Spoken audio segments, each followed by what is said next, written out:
Mute करके मैं आपके पास आऊंगा। एक उदाहरण महाराष्ट्र का ले लें। महाराष्ट्र में कौन सी पार्टी की सरकार है, ये आप क्या बता सकते हैं? ये मामला भी कोर्ट में है। एक तरफ कॉलेजियम सिस्टम की जो खामियां हैं, दूसरी तरफ सरकार का दखल। खतरे दोनों तरफ से हैं जी। देखिए, अगर जो एस्टेब्लिश लॉ है उसकी नजर से आप देखें तो उनको गैर गैर गैर कानूनी सरकार है। ये फैसला हो जाना चाहिए था अब तक। ये यही सब मेरा कहना। डिफेक्शन हुआ है कि नहीं हुआ है। तो ये सब हम्म चीजें हैं, बहुत सी चीजें हैं। लेकिन जो अभी सुनीलम जी कह रहे थे वो आर्टिकल 124(2) की बात कर रहे थे, जिसमें जजेस केस में सुप्रीम कोर्ट ने होल्ड किया है कि consultation is replace with concurrence. अब इसकी जरूरत पड़ी क्यों? क्योंकि सरकार की तरफ से ये आज से नहीं हो रहा है, बहुत दिनों से हो रहा है, इंदिरा गांधी के जमाने से हो रहा है कि कमिटेड जुडिशरी की तरफ जो है वो माहौल बनाया जा रहा है। और उस जमाने में हुआ भी बहुत, बाद में भी हुआ। तो कमिटेड जुडिशरी होगी तो वो तो जो सरकार चाहेगी वही होगा। और फंडामेंटल राइट्स को अगर आप देखिए, जो बेसिक स्ट्रक्चर का हिस्सा है, फंडामेंटल राइट्स क्या है? फंडामेंटल राइट्स प्राइवेट सिटीजन के खिलाफ थोड़ी होते हैं, स्टेट के खिलाफ होते हैं। तो स्टेट की हाई हैंडेड ना हो, उसके खिलाफ एक मैकेनिज्म है फंडामेंटल राइट्स का। तो अगर उसी को आप डाइल्यूट कर देंगे, जो लोग इस चीज को डिसाइड करेंगे कि फंडामेंटल राइट वायलेट हो रहे हैं कि नहीं हो रहे हैं, कमिटेड लोग होंगे, तो फिर क्या होगा? केशव भारती में तो इस बात को डिसाइड कर दिया कि फंडामेंटल स्ट्रक्चर है उसको चेंज नहीं कर सकती, बिकॉज नानी पालकी वाला ने बहस में यही कहा, दिस कॉन्स्टिट्यूशन मीन्स ये जो कॉन्स्टिट्यूशन है इसमें अंदरूनी चेंजेस हो सकते हैं, लेकिन फंडामेंटल जो बेसिक स्ट्रक्चर उसमें चेंज नहीं हो सकता। और बेसिक स्ट्रक्चर का पार्ट माना गया है सुप्रीमेसी ऑफ कॉन्स्टिट्यूशन। धनखड़ साहब कह रहे हैं सुप्रीमेसी ऑफ पार्लियामेंट। ये तो बड़ी अजीब चीज हो रही है ना, जब separation of power fundamental structure में है, बेसिक स्ट्रक्चर में है, जुडिशरी, लेजिस्लेचर और एग्जीक्यूटिव, इनको सबको सेपरेट पावर्स हैं, अपने अपने डोमेन में सब काम करें। तो सुप्रीमेसी ऑफ पार्लियामेंट कहां से आ रही है इसमें? सुप्रीमेसी ऑफ सुप्रीम कॉन्स्टिट्यूशन है, जो स्पिरिट है हमारे पूरे जो हमारा जो कॉन्स्टिट्यूशनल मैकेनिज्म है उसकी। तो ये तो बहुत अजीब सी बहस इन्होंने शुरू कर दी। इससे धनखड़ साहब से भी पूछना, धनखड़ साहब तो हमारे बड़े सीनियर वकील रहे हैं और बड़े काबिल वकील हैं, सैकड़ों केसेस उन्होंने खुद ही इसी केस पर प्लीट किए होंगे, फंडामेंटल राइट्स के। और लेकिन आज वो इसके खिलाफ बोल रहे हैं। साहब, पहली बार मेरे ख्याल से कोई इस स्टेचर का वकील है जो केशव भारती के फैसले को चैलेंज कर रहा है। और ये जरूरत पड़ क्यों रही है? पड़ इसलिए रही है कि आप देखिए सर, जुडिशरी के सामने जो मेजर लिटिगेंट है वो है गवर्नमेंट। सारे मुकदमे सरकार के जाते हैं, सरकार के खिलाफ जाते हैं। तो वो चाहते ये हैं कि कुछ ऐसे माइल्ड लोग आ जाएं वहां। सच्ची बात है, बिल्कुल बिल्कुल खुलेआम कह रहे हैं इस बात को। ऐसे माइल्ड लोग आ जाएं जो बस उन्हीं के हिसाब से उसको फैसले करें। इंदिरा गांधी भी यही चाहती थी कि कमिटेड जुडिशरी हो, लेकिन इसका नुकसान होगा। आज आप पावर में हैं तो आप तो मजे लूटिएगा, कल आप चले जाएंगे, दूसरी पार्टी आएगी वो आपके खिलाफ करेगी। इसलिए इंस्टीट्यूशन की जो सैंक्टिटी है उसको मेंटेन करना चाहिए। लोग आते जाते रहते हैं, पार्टियां आती जाती रहती हैं, इंस्टीट्यूशन वहीं रहते हैं। जवाहरलाल जी को इसलिए तो हम लोग याद करते हैं कि इंस्टीट्यूशन को उन्होंने मजबूत किया है। सरदार पटेल ने इंस्टीट्यूशंस को मजबूत किया, देवर स्टेट्समैन। ये लोग ऐसी बातें करते हैं। अब आप एक सवाल हम कहते हैं, अगर हम सुप्रीम कोर्ट के चीफ जस्टिस होते तो जिसने भी चिट्ठी लिखी, हमें नहीं पता उस चिट्ठी का क्या मजमून है कि साहब सरकार का भी एक नुमाइंदा होना चाहिए, हम तो उसके जवाब में लिखते मिनिस्टर्स क्या है, कॉन्स्टिट्यूशनल पोजीशन नहीं है। कॉन्स्टिट्यूशनल पोजीशन है ना मंत्री भारत सरकार के, उनकी अपॉइंटमेंट में भी जुडिशरी का एक आदमी होना चाहिए।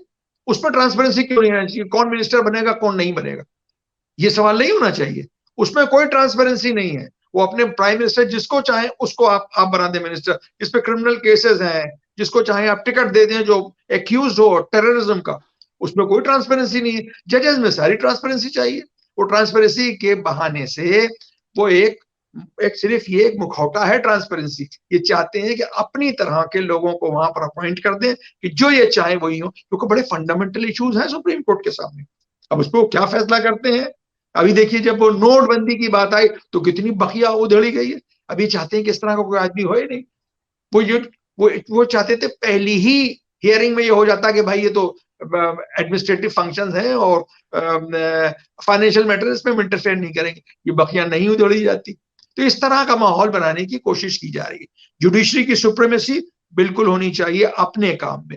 उनको जो हम ये नहीं कह रहे हैं कि कॉलेजियम सिस्टम परफेक्ट है, no human system is perfect. आप जो ये शो करते हैं ये भी परफेक्ट नहीं हो सकता है, बहुत से लेकुना इसमें हो सकते हैं, भाई यही तो मानकर पति ईरान और सऊदी अरब में जो है वो हुकूमत इलाहिया बनाई गई है कि अल्लाह के कानून से चलेगा, जो ये कहते हैं थियोक्रेटिक स्टेट्स में। और वही हम भी यहाँ चाहते हैं कि मनुस्मृति वाला राम जो हिंदू हिंदू राष्ट्र बन जाए, कि परफेक्ट सिस्टम वही है।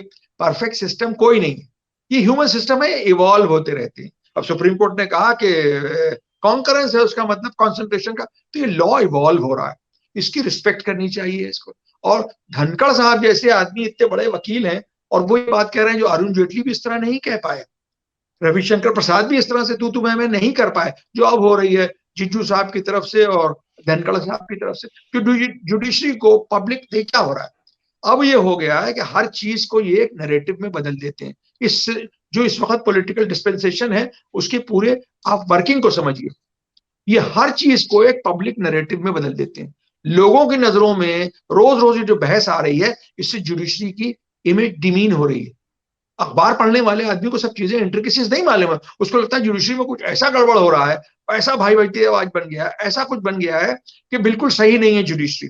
तो जब डिमीन हो जाएगी बिल्कुल, तो फिर अपने जो चाहेंगे वो ये करेंगे, और जजेस भी अपने को डिमोरलाइज महसूस करेंगे। तो रोज पेपर में देखेंगे, कहीं पार्टी फंक्शन में जाएंगे, लोग पूछेंगे उनसे उनसे सवाल, है कि नहीं है। तो ये पूरे एक नैरेटिव के थ्रू ये लोग चलते हैं, और उसी का हिस्सा ये भी है कि ये बहस जो है इसको जारी किया जा रहा है।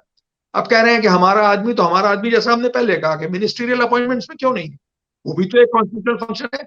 ये चाहते हैं कि जुडिशरी जो है वो बिल्कुल इलेक्शन कमीशन हो जाए, कॉन्स्टिट्यूशनल बॉडी है लेकिन है बस।